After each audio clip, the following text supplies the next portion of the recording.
Dear colleagues and professors, I am very happy to be with you today to present to you an overview of squamous dermatosis of the scalp in children. Scaly scalp is a common pathology in children and adolescents. The use of trichoscopy in clinical practice can provide valuable diagnostic information ranging from inflammatory dermatosis to infectious conditions. This is a prospective study still in progress, including 30 patients under the age of 18 who have consulted the dermatology department of the Sheikh Khalifa Hospital between April and June 2024 for a scaly scalp condition. Now let's look at our results. The mean age was 8-year-old with a prevalence of 5 to 10-year-old category. We noted a male predominance with a male-female gender ratio of 2. No previous history was noted in 57%, and the most frequent symptoms were pain, followed by alopecia and scalp itching. The most frequent clinical signs were scattered scales on the hair in 57%, scattered scales on the scalp in 47%, and alopecia patches in 44%. The trichoscopic characteristics of the scales were analyzed according to their location, color, and shape. We found hair casts in 27%, interfollicular scales in 60%, and perifollicular scales in 63%. There were whitish in 73% and yellowish in 23%.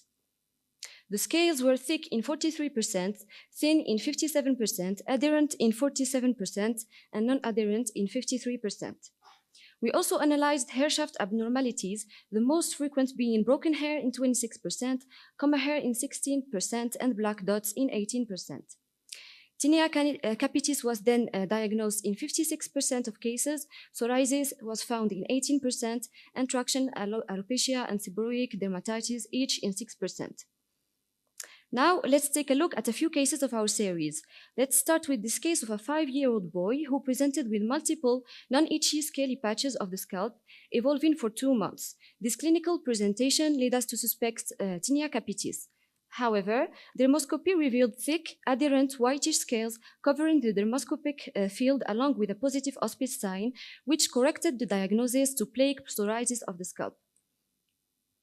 Here's a case of a 6-year-old boy with a family history of psoriasis. He presented with a scaly scalp, cutaneous involvement, and whitish facial scales.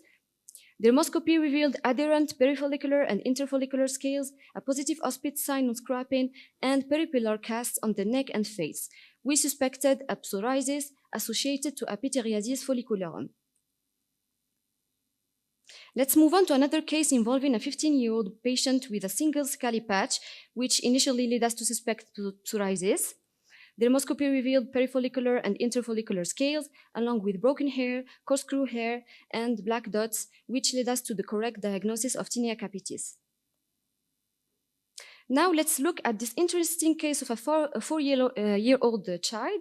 We referred for asymptomatic, whitish, transparent structures of the hair evolving for 2 months. Trichoscopy revealed multiple ovoid yellowish-white nodules surrounding the hair shafts. Given this clinical picture, white piedra was suspected. A treatment with ketoconazole 2% shampoo was initiated, resulting in the total disappearance of the white structures after 2 months of treatment. Here's a 7-year-old patient presenting with a scaly hair and itching. Dermoscopy revealed white scales around the follicular openings, along with proximal and distal peripillar hair casts, erythema, and a flambeau sign, which is this white perifollicular halo. Given these findings and the history of tight braid hairstyles, the diagnosis of traction alopecia was concluded. And we conclude our cases with this 17-year-old boy who presented with a pruritic scalp condition and alopecia. Trichoscopy revealed small tuft hairs, crusts, extensive erythema, yellowish scales, and pustules. Folliculitis decalvans was suspected based on these findings and confirmed by pathology. To conclude, our study stands out for its interest in trichoscopy in children, demonstrating that this valuable non-invasive tool can distinguish between various scaly dermatosis of the scalp, avoid invasive procedures, and guide therapeutic management. Thank you for your attention.